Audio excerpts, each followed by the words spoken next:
Nakatakdang ganapin bukas ang pagsasanay para sa mga school paper advisors at campus journalists ng Dibisyon ng Cabanatuan City. Alinsunod sa Division Memorandum No. 34, ang naturang pagsasanay ay napapalooban ng mga lecture at workshop sa individual writing categories na kinabibilangan ng news writing, feature writing, editorial writing, sports reporting, copy reading, photojournalism at editorial cartooning. Ang 3 araw na pagsasanay na gaganapin sa Science High School ay tatambukan din ng mga talakayan na pangungunahan ng mga imbitadong tagapagsalita na sina Professor Ben Domingo, Jr. at Dr. Regidor Gaboy mula sa Central Luzon State University at Ginoong Ariel Lansang mula sa Olongapo City. Kaugnay na naturang pagsasanay, ang Cabanatuan East Central School ay naghahanda na para sa kanilang pagdalo. Tunghayan natin ang panayam kay Ginang Maribel Lopez, gurong tagapayon ng mga batang mamamahayag dito sa paaralan. Ma'am, ilan po bang bata ang nakatakdang dumalo sa pagsasanay? Humigit ko lang 20 sigurong bata. Sa dinami-dami po ng mga potensyal na manunulat dito sa paaralan, paano niyo po ba pinipili ang mga dadalo? Dito kasi sa paaralang sentral ng Silangang Cabanatuan ay may subject na tayong journalism mula grades 4 hanggang grade 6. Ito ay bahagi ng enhanced curriculum para sa special class na ipinakilala ni Ginang Cora Silarde.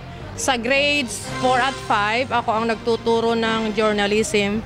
Kaya sa pagtuturo ko at pagpapagawa sa kanila ng mga talata, ay nalalaman ko na kung sino ang mga mahuhusay sa pagsulat sa English at Filipino. Sino-sino po ba ang mga katulong ninyo sa paggabay ng inyong manunulat? Sa Pilipino, ang katulong ko ay si Ginang Ninita S. San Pedro at nakatulong na rin sa amin noong nakaraang taon si Ginang Lloyd Agdipa. Sa taong ito ay kakatulungin namin si Ginang Flory Alejandro.